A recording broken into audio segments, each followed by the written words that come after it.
Welcome, everybody, to Burning Hammer Wrestling. Oh, yeah. We're back once again. Yep. We got a lot of wrestling to talk about. Ooh, yeah. A lot of stuff. These are our names down here if you don't know us. You can head over to w.gg and support the show. You can buy your energy. You just mix it with water, and you go about your day. And it's good. It is good. I had 2 of them today, actually. I don't think you're supposed to. I think with energy drinks, they tell you to only drink one a day. You just drink as much as you want. It is what it is. You know. I have that shit, and then I still drink Red Bull and shit. And I just get I sleep like a baby. I'm gonna have a Red Bull later because I've been up since 4. And I still drink this stuff too. And it is good. It's good, yeah. Maybe I have a caffeine problem. I don't know. Could be worse. Could be addicted to worse shit. Working swing shift, you have to have a fucking caffeine problem. For sure. That Keurig works overtime, dude. So yeah, a lot of wrestling. Tons. And all good. Dude, all good. Yeah. I mean, we're talking NXT, we're talking crazy AEW. NXT, crazy AEW pay-per-view. I mean, Raw and SmackDown have been great. They're building towards Mania. Yep. Great promos from a ton of different people. Yep. So we'll go back to Raw. From a couple weeks ago. Iyo Sky wins the title. Huge. From Rhea. Love that. You called it. I did. You called it. Yeah, because, so it's like, you think when someone wins the Rumble, you go, oh, well, it's just going to be them versus whoever holds it. And no one really would complain. And usually it is. Yep. Yeah. But I love this wrench that they're throwing in. And it looks like they might make it a triple threat the way they're teasing it. Seems like it's going that way. But Iyo Sky deserves it. Big time, overwhelmingly so, yeah. She's one of the best in the world, if not the best. She's that good. And we did that showdown swap with Iyo Sky right before that. Yep, and very timely. Yeah, it was good. She's incredible, man. She's one of my favorites. Yeah. And she deserves her WrestleMania, it's for funny. sure. Yeah, it's just fun to watch her because that she's just loving that. She's just so happy that she's this is intense happening. And fast and hard hitting and dynamic in the ring and so good. And it's and yet her personality is this wild card where she's she's kind of bubbly she's having and fun. She's bubbly, but she'll smack the shit out of you. Yeah. I love Iyo. And it's of course she's not going to be a promo. You know what I mean? But it's she, you still you still sympathize with her, and she's as much of a promo as she needs to be. Yeah, for sure. Right, and that's the thing is it shows you too that WWE can they can just have people who are good in the ring. They don't have to talk. I mean, look at NXT. Yeah, your main dude. Julia and Stephanie Vaquer. I mean, dude, that match, whatever that her move is, their spiral. What is it called? Spiral tap or something like that. I think so. She did that into a triangle choke. That's one of the nastiest things I've ever seen. That was crazy. Those 2 girls are gonna be, and that was only a 9-minute match. Deal. 9-minute match, and it was packed. Dude. Oh my god, that was so good. Yeah, it was a little over 9 minutes. I was like, that was only 9 minutes.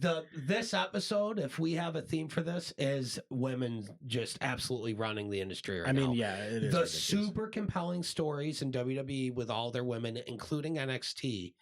And then AEW had the blow off to the Toni Storm and Mariah May story, and it was by far the best match of the night and should have headlined the pay-per-view, but that's a different thing. Yeah.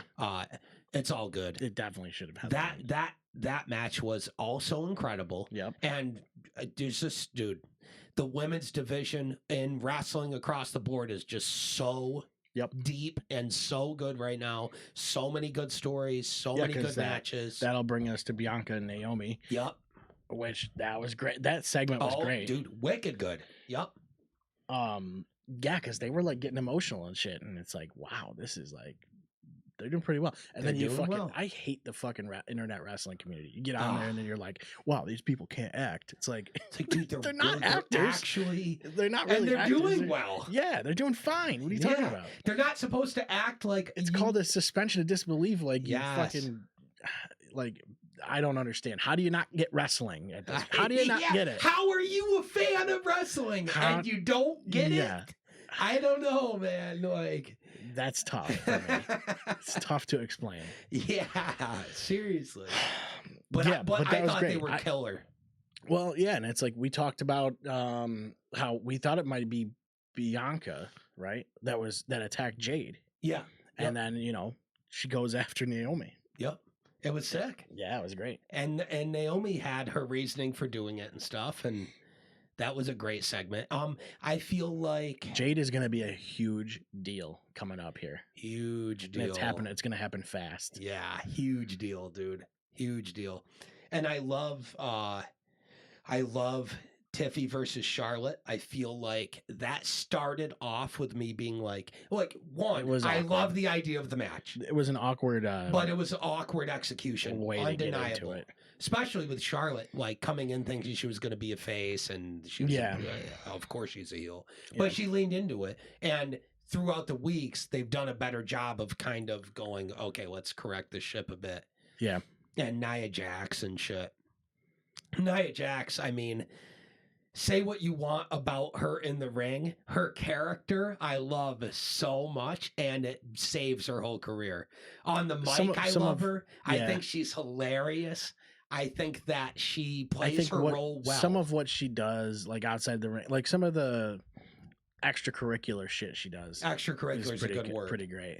Yeah, and it makes up for, like, she doesn't need to be some beast in the ring either. She needs to be like the Big Show. I think she needs to change her move, her signature. Her finisher? Yeah. I don't like it either. I think that it's too easy to make look really bad. Yeah, so here's the two things that can happen, right? You make it look bad, and you just land on your legs, and everybody sees that you landed on your legs and brought your weight down, or you crush their fucking ribs. So you either really hurt someone, or in an attempt to not hurt them and be safe, you make it look like shit. So I would much rather see her legit start using like a chokeslam or some shit. Yeah, she's huge. Use something, a power move. And I don't mean huge like big fat. She's tall. She's way taller than everybody else. Yeah. She's not the giant in the group. It's not a power move, really. She's using her like size, but it's like use a power move. And like, here's the thing. It's just a bonsai drop, right? Like we all agree it's just a bonsai drop. Now, when Yokozuna did it, how many times did it look shitty? 0. How many guys took it that don't tell you stories of them hosing diarrhea in their pants when they took it? Right. 0. Because he went, well, if I'm going to make it look good, I'm killing all my guys. It's like you just taking he just had no choice but to kill guys with it. But the problem with that is just you're going to fucking crack ribs. You're going to have you're going to destroy. Dude, he like fucked so many people up with that. But that's why I agree with you. I think that she would come off a lot better if she started using a different finisher. I think that hurts her a lot. It does. I think so too. And I think when I watch her matches, I continually see things that I notice that she's doing a lot better. Her selling is a lot better. Her positional awareness in the match is a lot better. Just in general, you can see she's practicing the craft and she's getting better in the ring. She's getting herself in better working shape. But her finisher does so much harm to it. And I think that it also doesn't help her when spots get called that are not called in the match, but spots are planned in general that are kind of nonsensical for what she's supposed to be. Sure. You know what I mean? But the flip side of that is when you see spots that are intended to utilize her properly in complicated situations, like the greatest, dude, the Tiffy cash-in is the greatest cash-in ever. Yeah. And one of the cool things that happened in that was Nia smoothly in position. Like she went up to do the bonsai drop or whatever the fuck. It's just a bonsai drop. I don't even know what she calls it. Bonsai drop is what it is. So I'm just going to call it that because with you, I don't know what she calls it. But she goes up to do the bonsai drop at Tiff's call. And that's what puts her in perfect position. Right. And because of her size and how her stature, it makes it a huge, memorable moment when Bianca shows her strength. So you're making Bianca, you're showcasing that Nia is able to play ball and all these complicated things going on. So it makes her look good. It makes Tiffy look wicked good. It makes everybody look wicked good.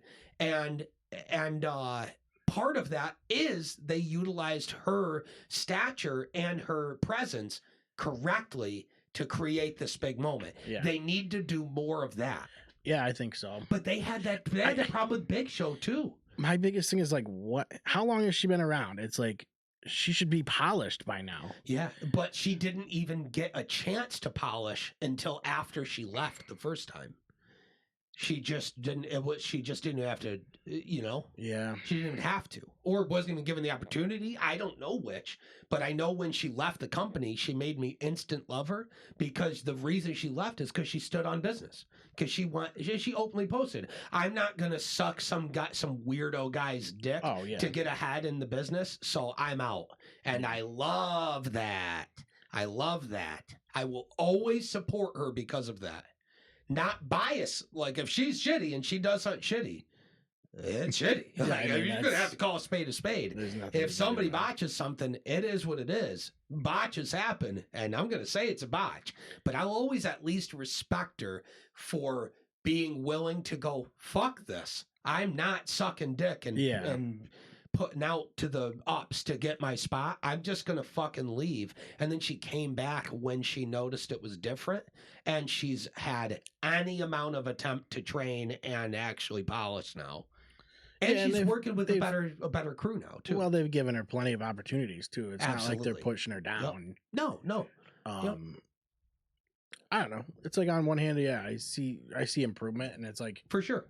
But she's not the best. She's never going to be the best in the ring. It's like Diesel. No, I think she needs to be like a Diesel, Yeah, it's just weird to have her in a major Which is shitty, picture. because Diesel's had some good matches. I think, but so is Nia. Well, yeah, but it's just, you can't have her in a huge part of the picture because you just have such a talented amount. Yeah, good luck of women in this division. Mm-hmm.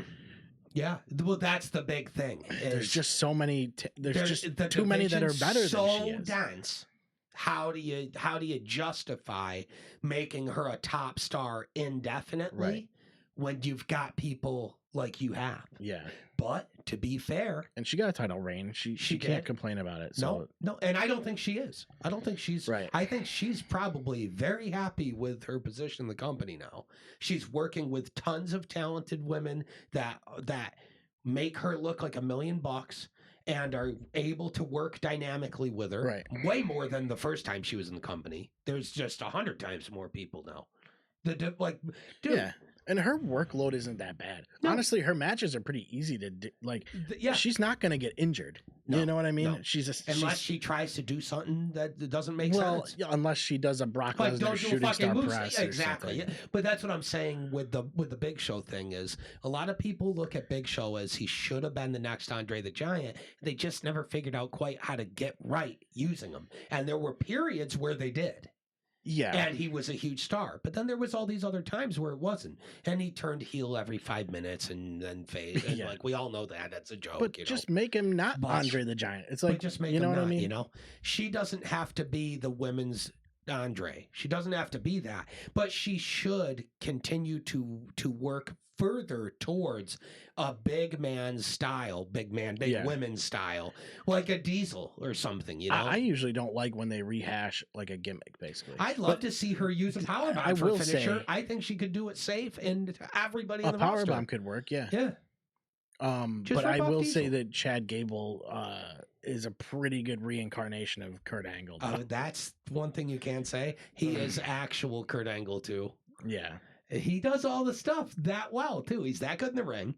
He's one of the best on the roster in the ring. Yeah, he is. Unbelievable. He can work everybody, every style. He can makes have everybody a look 2-minute good. match that makes everyone look good, or he can have a 40-minute match that makes everyone look good. Yep. He can go forever. He's an Olympic-level athlete coming into it, and he found his character. He's so entertaining. He's so good on the mic. He's so entertaining. He's got his character figured out. He can do comedy. He can turn it on and be wicked intense. But it's the same thing with Angle. Yeah. Right? That's what I mean. He's like everything Angle. Yeah. It's exact. He is. He must find his way to the main event eventually. He's too good not to. Yeah. I don't think I think him and Dom will be the guys that are big deal. Him and Dominic? Yeah. it's another, how do you big deal heel guys. Yeah. Braun Breaker might end up being a heel. Braun Breaker's a baby face right now. Now, yeah. He's so good. He is so good, dude. I fucking love Braun.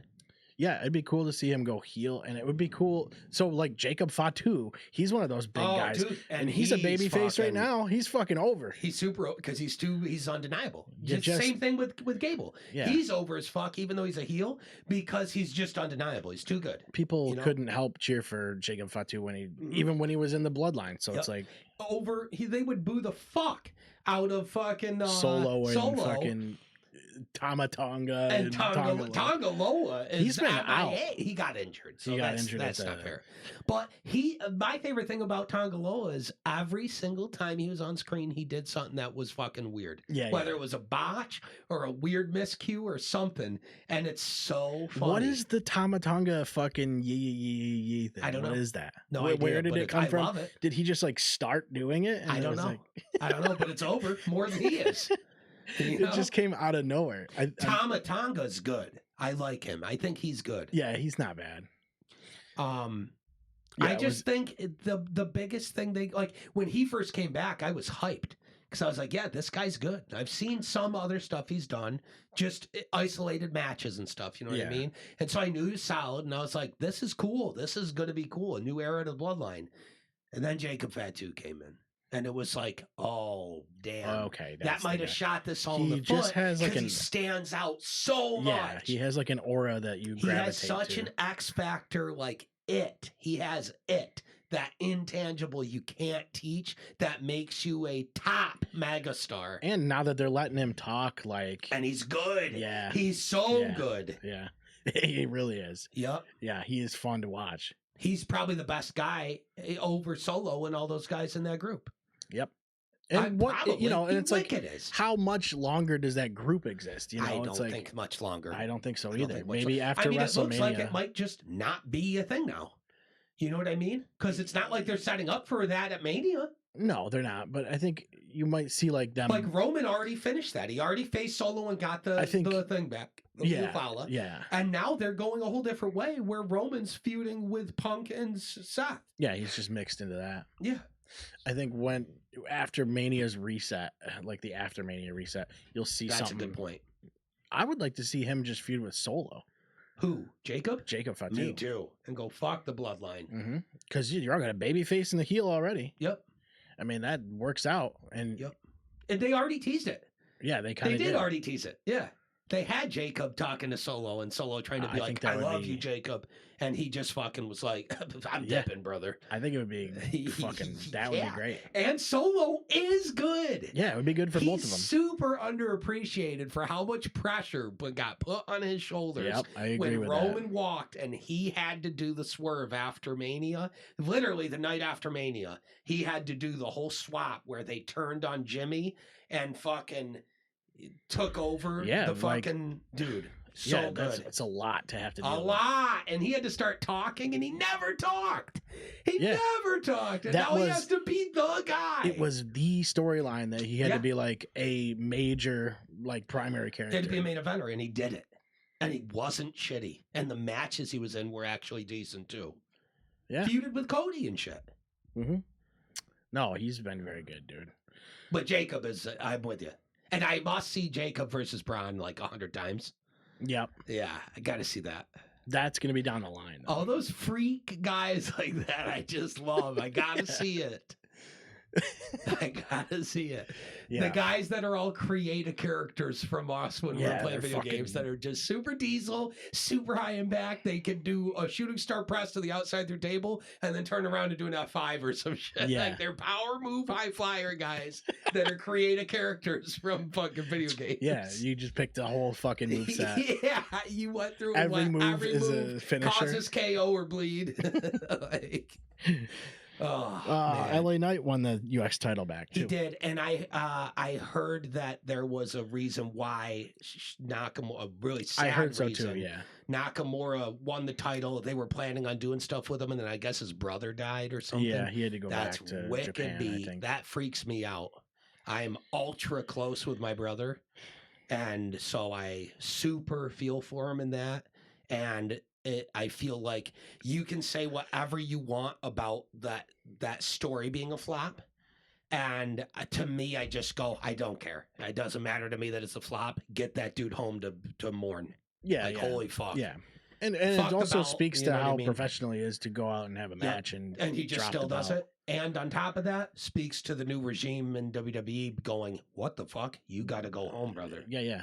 Fuck go the out belt. there, eat the pin, and fucking get on the plane. Do business. Cool. Thank you for doing business. We owe you one for being willing to do business still. Now go fucking home and be with your family, and you're just still paid, and we'll see you whenever you come back, you know? Yeah, so, you know. Yeah, that sucks for him. And, you know, and on the other side, it's like, good for LA Knight, you know? Yeah, he's the right guy, too. Yeah. He's the right guy. Put the belt back on him. Let him keep his run going. Totally fine. Yeah. I would like to see Andrade win it at some point. And I think Andrade deserves it. He's been really good. Yeah, he has. Yeah. He's been really good and came from a really tough spot where he was underutilized when he was there, didn't really get a chance to shine, left, kind of didn't get much in AEW either. It's weird because he didn't really change much. No. But like for some reason it's starting to get traction. Yeah, And when he came back and got a decent reaction. And every match he's had so far has been sick. And he just really looks like he's entered a new gear. Yeah, he's been really good. Yeah. Dude. Yep. Totally agree. Yep. That was just like one thing I noticed. That was the thing too. It's like on one hand, his series with Carmelo Hayes, right? Mm-hmm. They had that best of 7 or whatever, right? Yeah. On one hand, I'm not the biggest fan of best of 7s because they just feel like they drag, right? And theirs felt like it dragged. And I remember sitting down to watch it and going, these guys are fighting again. But by the time the match ends, you're like, yeah, I get it. They're both good and they both need a showcase. And that's a really simple thing to give them. Okay. And it's Carmelo Hayes' kind of gimmick too. Yeah. Yep. Which he's good too, man. He's good too. Yeah. And I think eventually they're really going to, like, with him, I don't think they really need to change much. His character's fine. He's great in the ring. He's good on the mic. He can talk and he's got his character figured out. And I think they're really just waiting. Keep using him. Keep doing stuff with him. And just wait for that right storyline or that right guy that their paths cross at the right time and it elevates and just slide him in, yeah, where you go, oh, that's the guy he needed to be feuding with because they gel a certain way and it's going to pop off. Mm-hmm. He needs to feud with a guy who can talk with him, you know? Yeah. Like, I liked all the backstage stuff with him and Andrade almost more than I did the matches because they were so intense. And it was on site with those guys, which I loved. They would show them pass each other backstage, give each other a look. Andrade would say some hard shit to him or whatever, and they would just go. We came on here, we were like, I don't even know. Like, you look kind of stiff. Yeah, dude, a bunch of times. Yeah, and we're like, holy shit. I don't know if there's something going on there or what's going on, But yeah, LA Knight winning the U.S. title, and both of those guys were in that same kind of division mix. Right. And I think there's definitely more guys you could get in there that you could utilize. Well, you might see something at WrestleMania with like a fatal 4-way or some shit just to get those guys on the card. Yeah. Which cool. I wouldn't be surprised at all. I hope I want to see every single title on that fucking card. Yeah. You know? Or even it could be anything. Tornado tag, some fucking crazy shit. Because WrestleMania, it's 2 nights, but there's plenty of room. You have so many people on this roster. That it's going to be tough to fit. Yeah. I mean, you're going to get a lot of tag matches. I do not envy the guys that run WWE that are trying to put together a card that is great. Well, they probably got a chunk of it put together already, but I think it's just a matter of what they pivot to, you know? Yeah, for sure. Yeah. Who do you think on the roster could feud with LA Knight for the title other than those two that already have and they're like obvious choices? You know what I mean? Who else do you see that could fit in?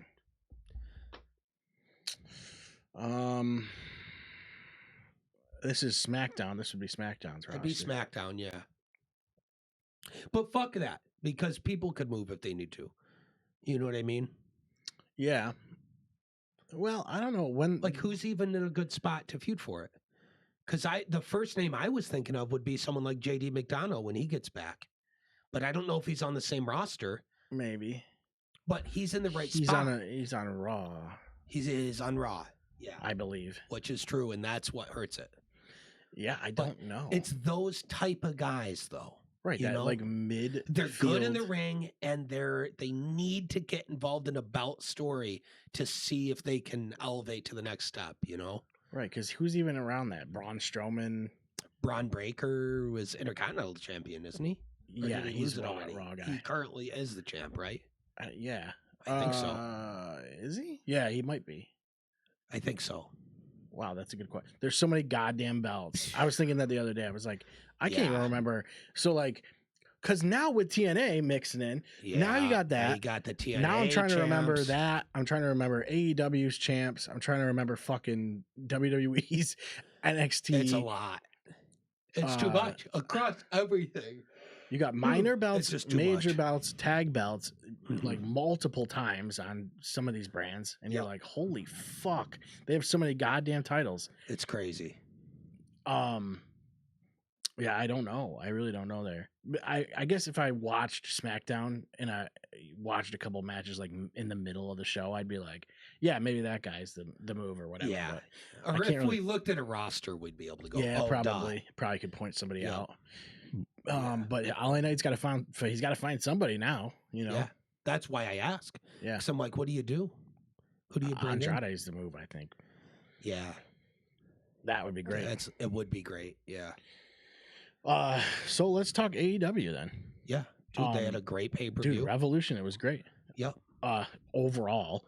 I mean, there was definitely some fucking weird stuff, and yeah, for sure. But it's AEW. So like generally the pay-per-views are usually really good matches. Yeah. And then the weekly shows are usually a miss, sometimes a hit. Yeah. Usually overall they're a miss for me, and not by any fault of the talent. It's always just weird story choices I just and think stuff. It's written you know what I mean? Weird, yeah. Yeah, that's what I mean. It's like with Moxley stuff. I just can't care about that less. The Death Riders. It's bad. And the thing is, it's like it's written. It's almost like there's like a coherent like idea that they want to go for, but it's always like indirect the way that they're approaching everything, and it doesn't feel like it melds together well. It's so weird.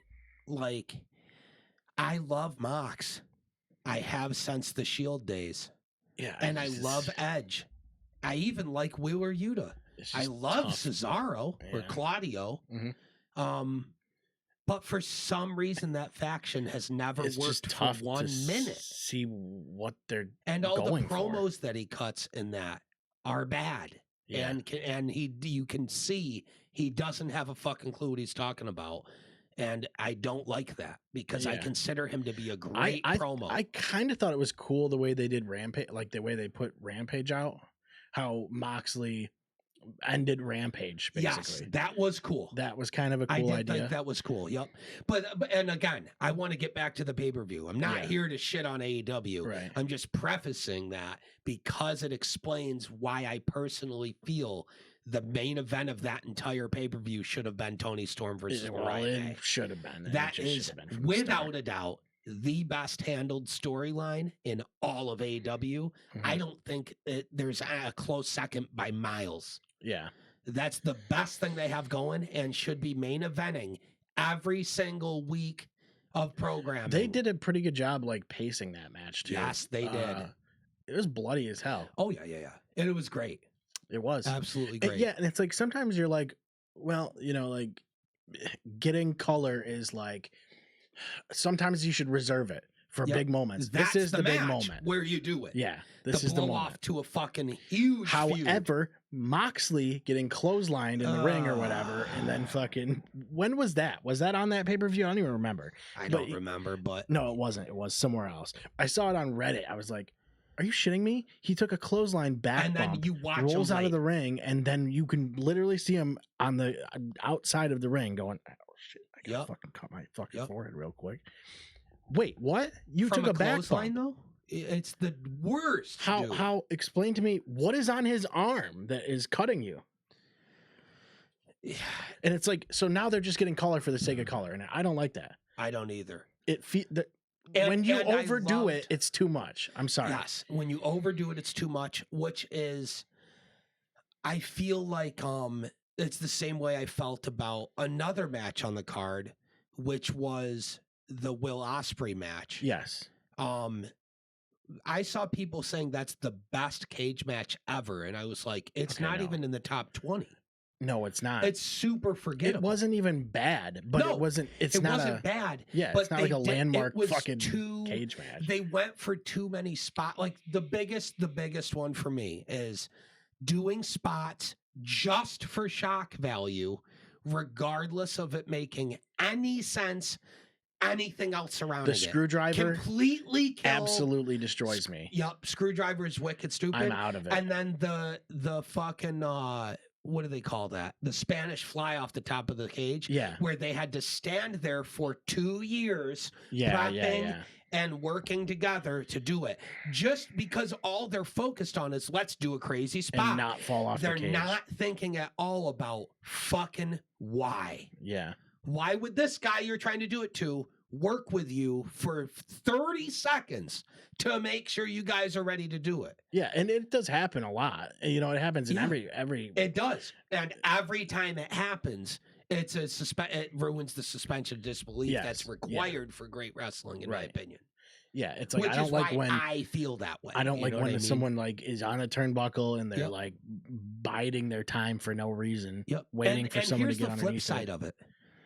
I don't buy that Will Ospreay needs that. And the fact that it wasn't the finisher and he had to hit all this other shit after. That was the biggest thing. I thought that should have been the finish. Too much. It's too much. It's not necessary. I just think when you do a spot like a screwdriver, the suspension of disbelief isn't there anymore. Because you would just be killing him. You just don't even try to cover.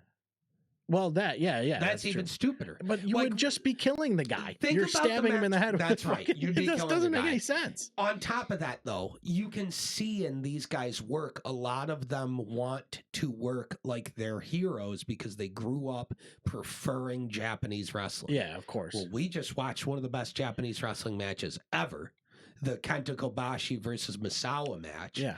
And that had a ton of finishers done. But what did you notice about the way they did that was different? They make everything matter. So, like, the pacing is different, for one thing. Pacing's different. They also don't need to use... They make everything matter. They make everything matter. They don't need to use screwdrivers and thumbtacks. Whatever. That's not even the problem. But I agree with you. Yeah. But what I noticed is... every single time they did a high impact move to each other, they made it believable that that's the end of the match and it was being done with the intent of finishing the match. And the guy they did it to kicked out at the last second with his last bit of energy. Right. They sold that they're worn out. Yes. Even like people, like that's the thing too, is people like this fighting spirit thing from Japan, right?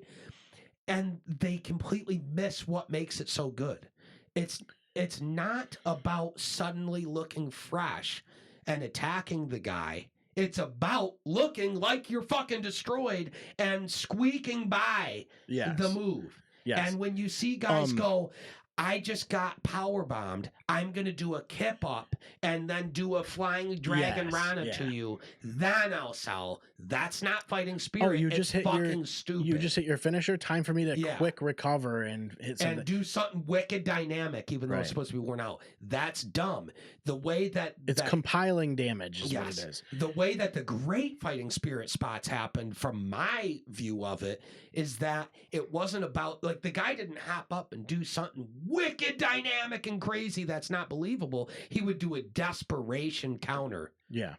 Yes. Looking like he's destroyed while he's doing it. Well, that's the thing is, like, they can make it so that a suplex looks like it could be the end of the match. Yes. This is not when you fucking... not when you have a screwdriver. Yeah. Nope, not when you're doing a Spanish fly off the top of the cage. That's the biggest thing. And then you pick the guy up, you know? Yeah. It's like, don't, that needs to be your finish. Plain and simple. If you're going to do a big spot like that, that's got to be your finish. Save it for the finish. Yeah. What he should have done was he should have done a Tiger Driver 93, whatever the fuck he's calling it. Yeah. To the guy and had him kick out at 2.99 and the crowd shits themselves. And that's where he drags his ass up to do it. Then he goes, I got to put him away. He goes, I need something bigger than that. Right. You know, especially because no one's kicked out of it or whatever. Yeah, the logic doesn't make any sense to go up and then down a little bit, and then that's the end of the match. This stuff isn't. It might sound nitpicky. It's I know, not, though. and I know it does, but it's not nitpicky. But and it's not even to say the match wasn't even difference in the world. The match was fun. Like I enjoyed watching the match. Agreed. But there's things where you're just the things that I can't help but notice that make me go, because they're things that you're not going to see in WWE, because they understand that it's like you don't need to hit him in the head with a screwdriver. No. And the thing is too, is then you have the sickos will shit on WWE and go, why don't you watch the soap opera? Okay, why don't you watch the two guys dance around on top of a cage for 30 seconds to do a spot where all suspension of disbelief was tossed out the window so the guy can kick out at one and then pull a saw or some bullshit. It's like, we're not like... Yeah, like when do that match is going to get forgotten. Yeah. That's the thing. And where's the end of it, right? Like when do they have a literal power tools? Yeah, and you know what match was incredible? That was probably the best match of the night was Kenny Omega versus fucking Takeshita. Yes, it was. That match was incredible. And they had all kinds of crazy spots too, but it was all logical. Oh, another thing I wanted to say about the screwdriver. Yeah. Fucking Ospreay is standing on top of the cage, right? Yep. And he's got the screwdriver. And he throws it off the cage, bounces off the floor, the mats, and goes into the crowd. I didn't notice that. I saw that and I was like, that was not safe at all. That will always make, anytime crowd damage, I will always think of the Flair promo where he takes his alligator shoe off and he football spirals it down at some poor guy's face, the crowd, just football whip. Absolute max just directly. Chugs a guy right in the face with a laser with a fucking shoe. That had to be so mean. He just moves on. He don't care. Yeah. But yeah, that's sketchy, That freaked me out. I saw that. I had to watch it back a couple seconds. I was like, wait, that just bounced off the fucking mat? And I get it. I wicked get it. In the moment, he's not thinking about that. And he probably didn't expect that to happen, you know? Well, you were climbing up the ladder with the fucking screwdriver in the first place. Cage or whatever, already fucking, the cage. For why? You know what I mean? You don't need it up there. Jump off with the screwdriver? That's not going to be the highest, the dumbest, unnecessary, high-risk thing ever. And then you're like, I'm going to just throw this off onto this bouncy-ass mat that's on the outside of the ring. You know who I do love though that also had a match on there and they lost, and I actually think them losing was the move, but it was what are the fucking names? Those old school guys that are wicked funny. They wrestled Bobby Lashley and Shelton for the tag belts. Yeah. What are they called? The Outriders or something like that? No, I don't know. No. Fuck, I don't remember. I don't fucking know. They're wicked funny though. Yeah. And I love those guys, and they need to do more. See if I can find that. For sure. And then there was, what were the other matches? There was Hangman versus MJF, right? And then Swerve. Yeah, that was good too, actually. Swerve versus who the fuck did Swerve Ricochet. face? Ricochet. That was good too. Mm-hmm. And Ricochet is really trying to do the Outrunners, The Outrunners, that's what it is. Yeah. Turbo Floyd, dude. That's the shit. I love that. Oh my god. And you know why I love it? Because they remind me of Rick Boogs, and I miss Boogs so much, dude. Yeah, I saw something about him recently. He's the shit. Just a shredded, big, huge, jacked Uber hoss who listened to Battle and play guitar with a big mustache, dude. He was the shit. Yes, he was. He was the shit, dude. I wish he would come back. Yeah, that's what blows me away here is that the Timeless Toni Storm and Mariah May is like fourth from last. And you're like, now these guys have to upstage it. Yeah, if there was ever going to be a time to pull the trigger and have the women main event the pay-per-view, that was the time. That was the match with the story, and they fucked it. Yep. That's crazy to me. Yeah, and I think everybody agreed on that. I think so, yeah. Everybody I saw online was like, what were they thinking? How is that not main event? Yeah, Kenny Omega's match was good too. I really liked that match. I thought honestly, like if I'm looking at this right here, even Mercedes Moné looked good. Yeah, that was a good match too. Yep. I mean, Jesus. Yeah, so this was it was really a good pay-per-view. Yeah. Very good. You know, but like I said, I can't get past some of that kind of shit with these fucking weapons. But that's the thing with AEW, though. If you don't follow the show and you sit down and just watch the pay-per-view, then the matches, you'll be like, okay, cool, good match. Right. But they're not memorable. No, but you're watching it for the match. But they're good matches. matches. Yeah. And I like MJF a lot, too. Me I'm too. a huge fan of MJF. I think he's been not so great lately, but not at his own fault. Yeah. It's more that I think they lost their way with him. Mm-hmm. They do the same thing with Mercedes Moné, though. It's like you're just like, well, we got this star from WWE. Let's strap all these fucking titles on her. She comes out with like 30 pounds of gold, and it's like, okay, like, all right, but give somebody else a shot. You know what I mean? Yep. Like, what are we doing? And no one will ever make me not like her, though, because fucking Sasha Banks was fucking incredible. She's OG. And she honestly, she has one of the best theme songs. Her WWE Sasha theme song Banks was in fucking WWE incredible. was one of the best women's wrestlers ever. Yeah. And has some of the multiple of the best women's matches I've ever seen. Iconic matches, yeah. Like changing the industry. Changing matches. My favorite women's match of all time is Sasha Banks versus Bayley at NXT Brooklyn 1 for the NXT women's title. Yeah. That's my favorite women's match of all time. That was a landmark match right there. That was industry changing. And dude, everybody was crying watching that. Mm-hmm. Fans and in the audience and shit. And then Charlotte and Becky come out and they officially crown, like, we are the 4 horsewomen on camera at Hard Cam, and this is our curtain call bow, because we're all moving to the, like, everybody's on their way, or already was at that point on the main roster. And so this is the end of our era of changing the industry. Yep. And now the industry's changed forever, and it's time for us to go live it, you know? Yeah, it was that was such a big deal match. Such a big deal match, dude. Yeah, that group of them. I mean, they were just, and they're all still around. It's why I'll always like Charlotte and always have max respect for her, no matter how much people try to hate on her and shit. I don't care. She's one of the most important women in wrestling history, period. Yep. All of them. They all are. They all share it. There's others now as well, like Asuka or that was the thing that you had to, or Rhea or Alexa Bliss. For that. But you just had to be there for it to get it. Yeah, I'm glad I got to see all that, you know. Yeah, when it was going down. NXT at that time. NXT 1.0, that era was the industry change. That was when we got to see what it could be if Triple H was in charge. And you know, now it's like, so NXT now is becoming a B show. It's becoming their TNA level. And it's great. It's great. And it's not a development show anymore. No, but at that point, Triple H gave a product that both pleased WWE fans that weren't getting what they wanted because it was the end of Vince's run where he was trash. Yep. And AEW fans pre-AEW who wanted to see great matches get their due. Right. And Triple H was showing you both. Yeah, he said, I know where the middle ground is here. He knows where the middle ground is, yeah. And I think that with the current WWE product, the match quality is that level, and the storytelling is some of the best it's ever been.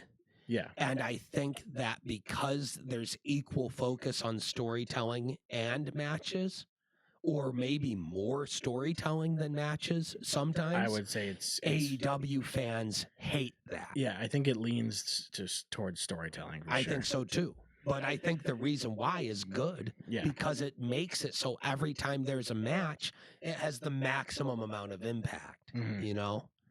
And I feel like in NXT, it was a little more match heavy. Yeah. Well, you know, what it does is it allows you to go, here's Monday Night Raw. Here's a cage match between CM Punk and Seth Rollins. And this is like, and why are they doing that? And it's been built up because there's actual tons of reason. Yeah, since Survivor Series or whatever. Dude, a lot of people are saying that the Booker of the Year this year, I'm pretty sure Triple H won it on Pro Wrestling Observer, which is hilarious.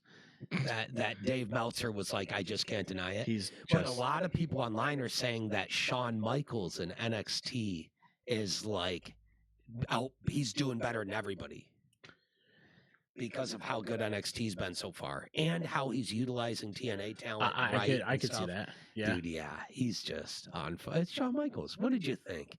Did you think the dude wasn't going to be a god at this? No, and like I said, NXT it has become that true B tier show. Yeah, yeah. It is no longer feels like a real developmental.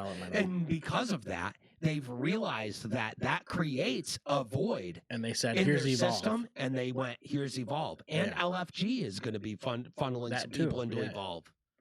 Yeah, I really would like to watch that too. But I haven't seen any of it. I don't know what I'm to sure think I can of find it I somewhere. don't really have an opinion on it. Other than I love seeing like Bubba Ray and Booker T and Taker and shit. And Becky James. I love Becky James too. I'm glad she's on there. I think I'm going to look for it. It seems like those four gel well. You know what I mean? Yep. So, for sure. Dude, Booker's great. Booker's one of my favorite ever. On the mic, he's for sure one of my favorite ever. Yep. Oh my God, yeah, dude. Fucking his voice. Who else sounds like him? He's a guy you can goes crazy make a too. Sound and you go, it's Booker T. Yeah, yeah. Triple H is like that. Shawn Michaels is like that. They have like iconic voices. Super Austin. memorable. Oh my God, yeah, Austin for sure. Yeah, they have like very distinct. It's that like Booker T raspy bro. Booker T is different level. He's so funny, dude. Mm-hmm. And he's so good on commentary now. Yes, he is. That's another good point. The commentary for the AEW show was a mixed bag for me. Some of it was good, but it also felt like they were intentionally rotating guys in and out, which I thought was cool. Like some matches had these guys, some matches had JR on them and stuff. Mm-hmm. That's fine. That's fine with me.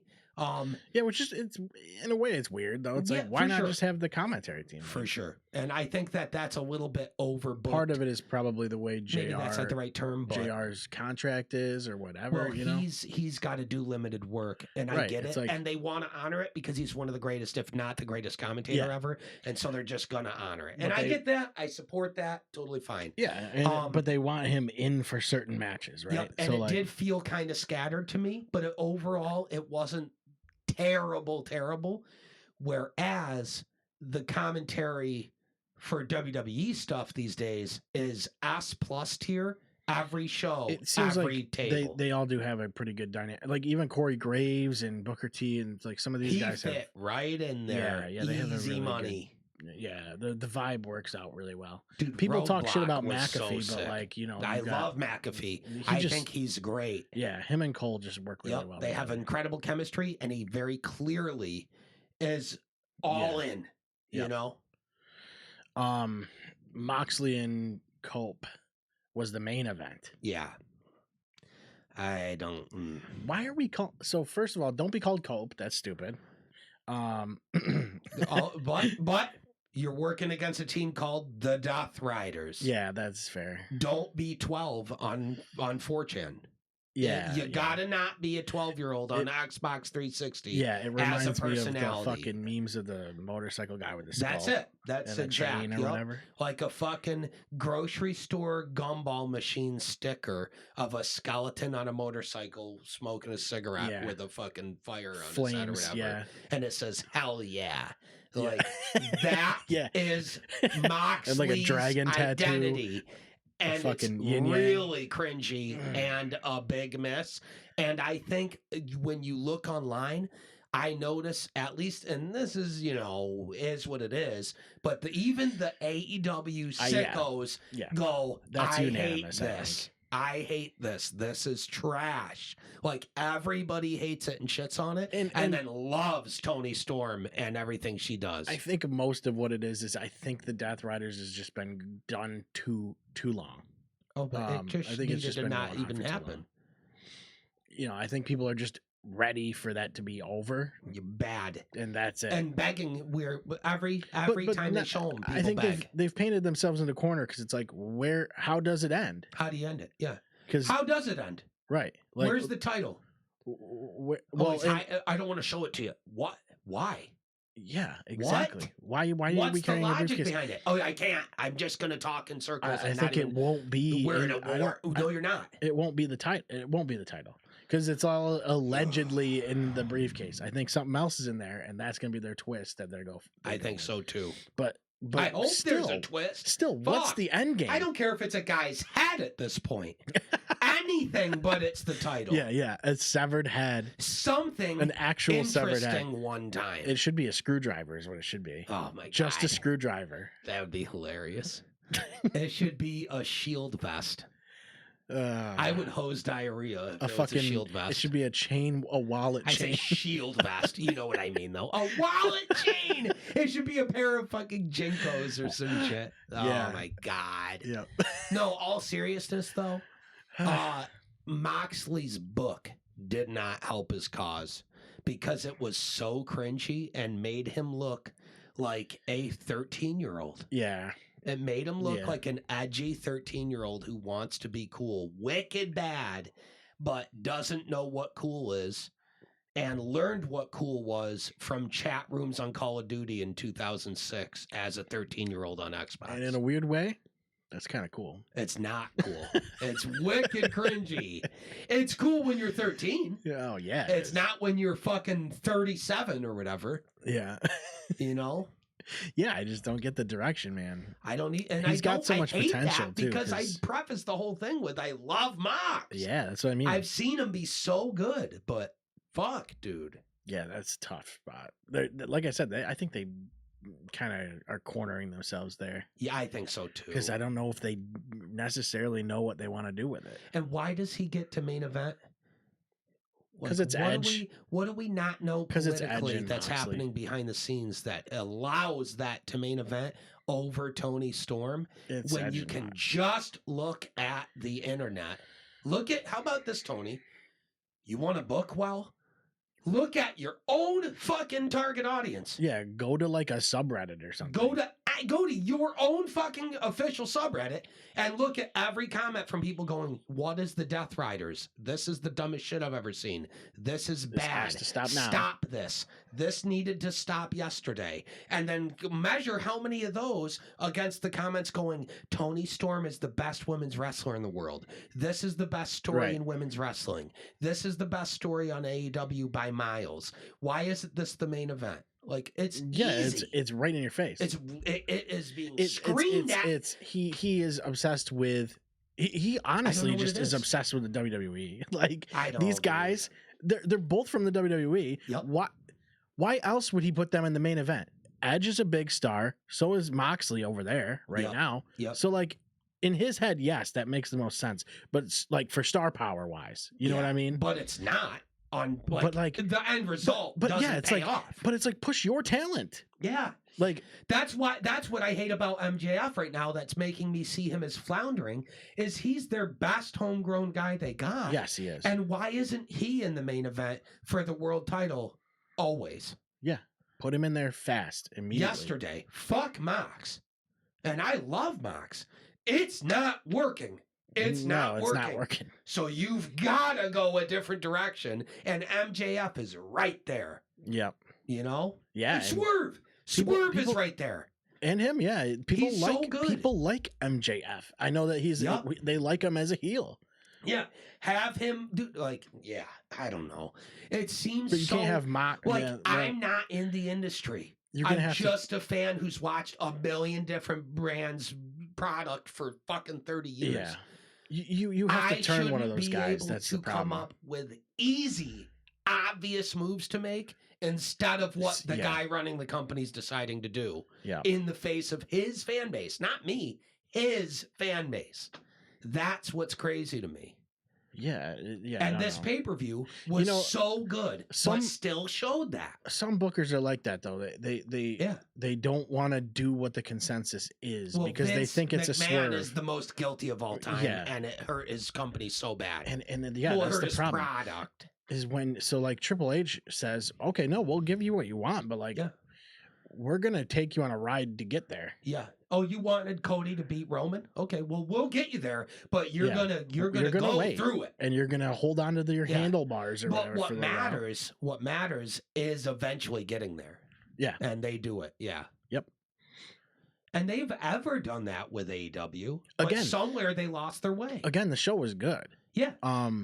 If you just look at it as the show. it's like when you watch weekly shows and the context is not really building the way it's supposed to. That's where you go. That's where you start to question things. That's where it exposes. And that's what I mean by it's a great pay-per-view that still showed off some of the weird shit that's a problem on Tony's end. And they're good at putting on good pay-per-views. Yeah. And that's not the issue. The matches, dude. It's because they've got such good wrestlers in the company. They have a lot of talent, yeah. Yeah. Yep. Undeniably, dude. Absolutely. And then, so NXT, dude, was fucking great. Yeah, it was phenomenal. Phenomenal. So, Obafemi is fucking great, dude. That dude is awesome. He is a big deal, dude. Yeah, he's growing on me a lot. Yeah. He's so good. The Hardy Boys. Right? I mean, and Fraxium is nasty, too. Yeah. And now they're saying, hey, like, this was for the TNA titles. Let's run it back, and we'll put the NXT tag titles on the line. Which the TNA one happened this past Tuesday, right? That was the TNA. And now they're going to be doing the NXT. Yeah, yep. Which, it's crazy, like, to think, like, what if they do win it? You know? Yeah. That's what I can't wait for. I can't wait till see that would technically be TNA guys, although obviously it's the Hardys and they have a history. That would make sense to me. That's why that would technically be a TNA contracted team winning a WWE title, which would be the first time that ever happened, and it would just blow the doors wide open. Yeah, absolutely crazy. Yeah, but there was another landmark win during this event. Yeah, because Stephanie Vaquer. Dude. Won the North American title and the NXT title. Second the NXT woman title. In WWE history to hold two belts simultaneously. First was Becky. Next is Stephanie. In an incredible match. Yeah, deserved it. And we talked about that spot, dude. That spot was crazy. Great match. And both of them are just top of the list, first round draft pick, main eventers incoming. And they know each other well, so like it was gonna work out. That's like the Zayn Owens situation. I'm so excited. I don't want it to happen right away. That's too dense. Continue to handle the NXT women's division and be there. You know what I mean? Yeah. But when their time eventually comes and it's the right time to move them up, man, I'm excited to see the matches they're gonna have with the rest of the other women, Yeah, everything felt good. Like there was no spot that felt awkward. They just like flowed really well through this match. They have such good chemistry. Yeah, that's a match I'll probably watch again just because it was just fucking. That whole pay-per-view was so good. It was, dude. It was so good. Yep. Yeah, great display of like how NXT has improved over the past like even two years. It was like the shit back in the day when we talked about earlier, and then it took a lull a bit. Yeah. When they did the whole 2.0 thing, it kind of hurt it a bit. That did. And they moved up a lot of talent and kind of hurt the roster a bit. Now that Sean has it, it's as good as it's ever been, I think. The only thing that doesn't make it feel as special is because when Triple H had it in 1.0 era, it was this new revolution. It was a movement. It really was too. A legit movement in the industry. NXT. Dude, Brooklyn 1 is one of the most important pay-per-views in wrestling history in my eyes. Yeah. Like, I really think that. So many matches on that have people that are first I actually watched it again last month. The whole pay-per-view? Yeah. And it's that good. Yep. Yeah. What was the main event? I don't remember. Wasn't it Sammy versus... it could have been Sammy. It was like Finn Balor versus somebody, I think. Demon Finn. Balor sounds right. Oh, Demon Finn. Yeah, what the fuck? I think they're teasing it. What was I looking at? Oh, NXT. Finn Balor and Sammy and Shinsuke Nakamura. I don't even know what year it was. The NXT era of those guys and Kevin Owens and shit. Oh my God. And a lot of people love the era right after too, when it was like Adam Cole and shit. And Ricochet. Yeah. Yeah, I think it was Balor and Zayn. Balor and Zayn or Balor and Owens. I can't remember. For the title, right? Yeah. Yeah. Was it the inaugural title? No. The inaugural NXT title. Who won the inaugural title? Seth Rollins as Tyler that's right. Black. Yeah. That was after FCW became. Who was it? It was him versus Neville, I think, for the title. Was Neville around back then? Neville was a big deal in NXT. That was probably his best run of his career. Yeah. As far as exposure and the presentation wise, he was a big deal in NXT. I thought he was. And he was NXT champ. I thought he was decent on the main roster too. He was. He just didn't. He never elevated as high as people. That thought was when they had weird shit going on though. Yes, that like was the 205 Live yes, and fucking. Yes. Hurt a lot of people's careers with 205 Live. I thought. Yeah, it didn't do anybody a favor. Not that I noticed, and it basically killed. Fucking what's his face? Enzo. He did he was the guy who was the most trying to make 205 Live matter. And they just wouldn't let him do shit. And then they fired him over false charges. Yep. Which were proven false. Which is crazy. Absolutely crazy. Yeah, it was Balor. Or let me rephrase that. The story is that they fired him over those charges. I guess I wasn't there. So it's not only is it allegedly, that's just what the rumor is that they fired him over those charges, which later got proven to be false, and he cleared his name. I think it was partially also just he wasn't liked backstage. That's what I mean. I don't know what else he was doing backstage that could have made it so that when that stuff got said, they went, we're fucking over it. We're done. Yeah, so when I went back and watched TakeOver Brooklyn, yep. So this was when I was looking into Tyler Breeze. I wanted to watch old Tyler Breeze. God, I love and Tyler. And he had a match with Yushin Liger, dude. He did. And so that's why I went back and watched it. Yep. Dude, the Hype Bros. You remember them?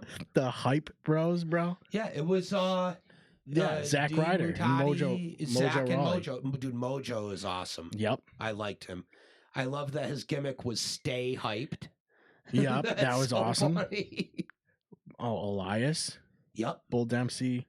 You remember Bull? Yep. That dude was cool too. Dude, Emma. What happened to Emma? Oh, I think she got released a while ago, like a couple years ago. Dana Brooke was a thing too. Huh? Yep. She was on the main roster for a while and just kind of never really. This is another team. Vince era, end of Vince era. They all went from Triple H, where look how good everyone was doing at this era, and they'd go to the main roster to Vince, and he'd go, I don't even watch NXT. I don't know who the fuck these people are. The next match on this gave me so much nostalgia.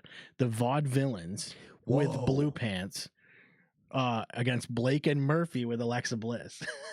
I can't believe I couldn't. That. I fucking completely forgot she ever worked with.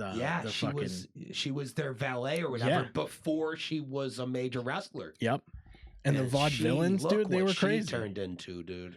Alexa Bliss. And Blue Pants disappeared. I don't know what happened to her. She was mega over in NXT though. Mega over, yeah. Apollo Crews versus Ty Dillinger. That is a guaranteed match. Ty Dillinger, man. Yep. Samoa Joe versus Baron Corbin. Samoa Joe was wicked good in NXT. Yeah, he was too. Wicked good. Bayley defeats Sasha Banks. Finn Balor, Kevin Owens. Yeah, Bayley and Sasha is legit my favorite women's match ever. Yeah. Yeah. Yep. Yeah, that was when Balor beat Owens. That was the ladder match. Yeah. The Balor Owens match was. Yep. Yeah. Well, and he was Demon Finn needs to come back, man. I'm sorry. Let me tell you something. When he eventually comes back as Demon Finn, it's going to be such a big fucking deal. Do you think it'll be against like Dom or one of those guys in the Judgment Day, or you think that implodes, or do you think he goes after somebody else? I think it'll be somebody else. I think he's going to have a blood feud with somebody. Dude, you know who he should bring it back for though? That would be such a big deal. Would be somebody like Owens. Either Owens or like AJ Styles, who he has major history with even before either of them were in WWE. Mm-hmm. Finn started the Bullet Club. Yep. A lot of people forget that shit. That could be cool too. Or a lot of people that are WWE fans, rather, don't even realize that. Well, no. Obviously, there's plenty of fans that remember that shit. Yeah. But, Bullet Club was crazy, dude. Bullet Club is also a wicked big deal. Yep. A lot of guys that are still around. Actually, most of them are. Most of them are still around, yeah. Yeah. Fucking what's their face? Those two tag guys that all they ever did was have a cup of coffee in companies, get paid a ton of money to do zero, and then get fired, and then go, I'll go to this place and do the same thing. Gallows and Anderson. Oh, yeah. I love the Good Bros. They're funny as fuck. They're super chill. They worked with AJ Styles. Getting hired for good money to do zero, and then they get fired, and then they go to the next place and do the same thing. Isn't there somebody? And they're Bullet Club royalty. That's why. Yep. Yeah, well, he was working with. They were working with AJ Styles for a long time. Actually. Yep. The OC, and I didn't mind that either. Me neither. Well, because they're all Bullet Club alumni. Yeah. So they already had a history that was kind of implied. Sometimes they're just there, and that kind of bugs me. Yep. Because they can do more than that. I'll tell you this. Speaking of New Japan tie-ins and Bullet Club and AJ and all this stuff, it brings me back to Shinsuke. If Shinsuke decides after all this stuff going on that he might just say, hang it up, I hope he comes back to have one more match with Styles. I hope so, because that'd be a good way to go out. Yeah, that's the one I want to see the most. And who knows, AJ might not be around much longer either. Yeah. I don't know that he will either. That's the vibe. Those two guys are really special. Yep, really, really special, and they have great chemistry and a lot of history. And I'd love to see one more between Nakamura and Styles on a big stage too, not like a random SmackDown or Raw, but like a fucking Mania match or SummerSlam or something. Yeah. Yeah. So that cage match was the big thing on Raw was Punk and Rollins, and Reigns showed up. Ending. Yeah, the ending with Heyman in the ring with Punk and Reigns sees it and goes, cool. Nah, it's not going to be allowed. Yep. I thought that was great. Definitely seems like they're setting up for a triple threat at Mania between Punk, Rollins, and Reigns. And also seems like they're setting up for a triple threat at Mania between Iyo, Rhea, and Bianca. Yeah. That's also going to hyper deliver. I think that'll be good. That definitely seems How could like that be bad? Think of who's in it. Yeah. Rhea, Bianca, and Iyo. I wonder if that's going to be a good match. That's going to be so good, dude. Yeah, I don't know who is going to... dude, I'm pretty sure this week on Raw, Cena is going to make his first... First appearance of Cody. Heel Cena. Yeah, there's going to be a big promo there. Because Cody's there. Cody will be there. Cody cut one of the best promos of his career last week. This past Monday. Yeah, that was good. So fired up and intense. Yep. It was so good, dude. Yeah, Cody's done this pretty well. Yeah. I mean, I think Cody's been underutilized during this title reign just because he just doesn't have a lot of matches. I mean, yes, the storylines are coming along and he's doing well with that, carrying it. Yep. But it just doesn't seem like there's a lot going on as far as he's very, stalling for something big to happen, And I think so too. Yeah, I think it is what it is. They were waiting for this. They were waiting for this. They were waiting for this. Yeah. Yep. I don't know that they were necessarily going to go Cena heel turn. I think that at some point a while ago it clicked and they went, if you're down, we can do this. Yeah. I think there was going to be something between those two, maybe The Rock. Sure. Something was involved with those. Yeah. Something was, or maybe a Cody heel turn. That was what I don't know. I think that's what a lot of people thought. But here's the thing: happen. It doesn't. It's just so reminiscent of the NWO when it was like not the NWO. Like I'll be crystal clear with this. I think Cena's heel turn's the best heel turn in the history of the industry. I think Hogan's is more impactful overall, but not because of Hogan necessarily turning heel, but because it set off the NWO, which changed the entirety of the industry. Yeah. Indefinitely. Yes. Timeline-wise, it definitely shifted. I just think that's a more pivotal moment in the industry because like of the black hole in the industry, yeah. Because the NWO, but but it was all set off in motion by Hogan turning, you know what I mean? Yeah. Well, really, it was set off by Scott Hall coming through the audience. Well, there was a number of things. But that was when it was fully formed and you had the NWO first. Whereas with Cena, it's not the NWO, but the all the weight and the history behind it's such a big deal. But also it's like people used to say too, like Hogan didn't know or they didn't know if it was going to be Hogan until he came through the curtain or whatever, right? That's what they say anyways. And the backup plan was if Hogan decides not to, then they were going to have Sting. I wonder if with Cena they were thinking we could have Cena turn, and they're going, well, if he doesn't, it's going to have to be Cody. Like they probably had a backup plan. Yeah. Because Cena turning just seems so crazy, but it's like the reason they can do it now is because Cody has actually taken his spot.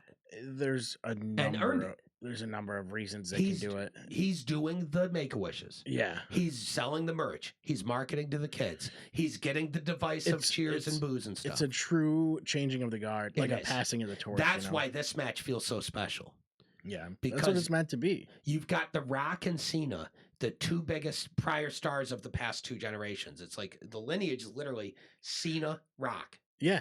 Yeah, Rock Austin, and then before them was Hogan. So it's like Hogan. Well, not true. It was Bret and like Michaels and that's really fair. Bret Hart was so it was like Hogan, Bret. I was thinking that when I was watching that too. I was like, wow, there's 3 generations of wrestling. 3 here. generations. You got like Ruthless Aggression. You've got Rock in the Attitude Era. Yeah. You've got Cena of the Ruthless Aggression and on, really. Yeah. And you've got the current guy that this whole story is about.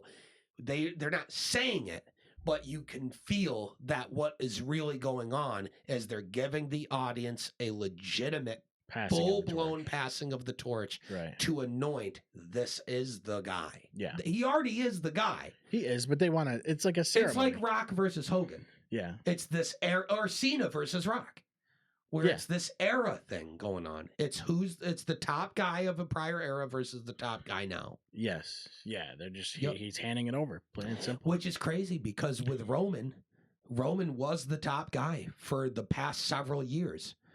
And his match, he didn't have like a match with The Rock and stuff, which he wanted, but that's not because he wouldn't have.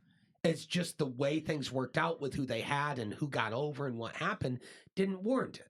Yeah. Because now you've got Cody and he's the guy. That's the way it should be. And the match that Roman had to pass the torch was Cody. Yeah, that's the way it should be, though. You shouldn't have to. It is the way it should be, and I thought it was perfect, you know? Yeah, I don't think you need to hold back anybody or make any change. Like, when something happens, like, organically like that, you just let it happen.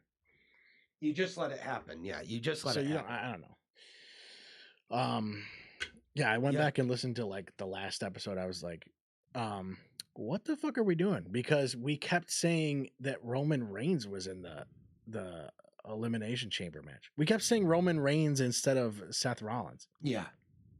And then I was dumb as fuck. Because I'm listening to it and I'm like, what the fuck? Yeah. Why do we think it's Reigns? Like Reigns wasn't even like in any of the promo, like anything leading up to it. It's Rollins the whole time. Yeah. Wicked stupid. Yeah, Reigns just didn't even exist during any of the lead up. Nothing to do with it. No. I don't know why we thought Reigns. And we were both like, yeah, it's Roman. It was so clearly Rollins. Yeah, I was like, what the fuck is going on? Why are we thinking that? Yeah, I don't know. For some reason I thought it was Reigns that was going to be in there. Yeah, that was weird.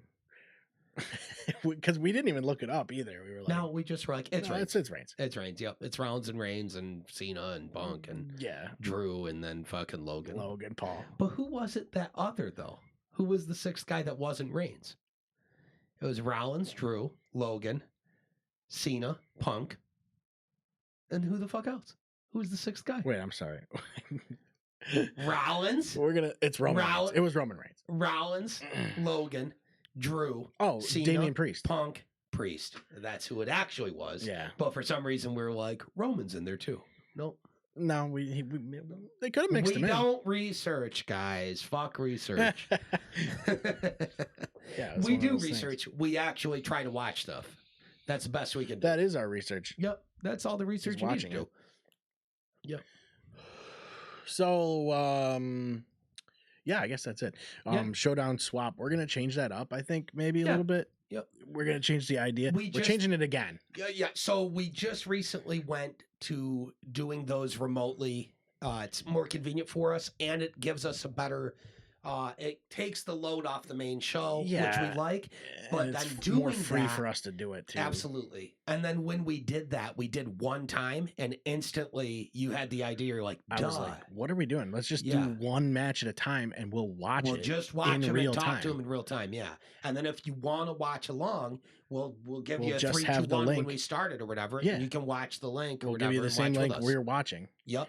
Yep. And then, it's like, I don't know, maybe I'll put like a timer on the screen or something, or I don't know how you could do it. The best way to do a watch along is, but I can't show the footage most of the time, I think. No, but you don't need to though. It's like, I'll just tell you when we're starting. I mean, all we do is talk about the matches anyways. Right. So it's like, even if they don't watch along, I think it's better. They're still going to get us talking about the matches. I think it's just fresh. It's better to watch it in real time. Plus, we get to watch it together. So that's a different thing. And then we can do one match at a time and go showdown swap this match. You know what I mean? And I think that's easier for people to find too. Absolutely. Instead of having, Shinsuke Nakamura versus blah, blah, blah.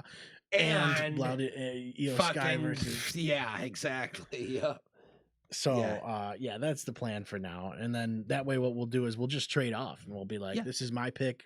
And then next time we do it, it's your match or whatever. I love it. I'm totally cool with that.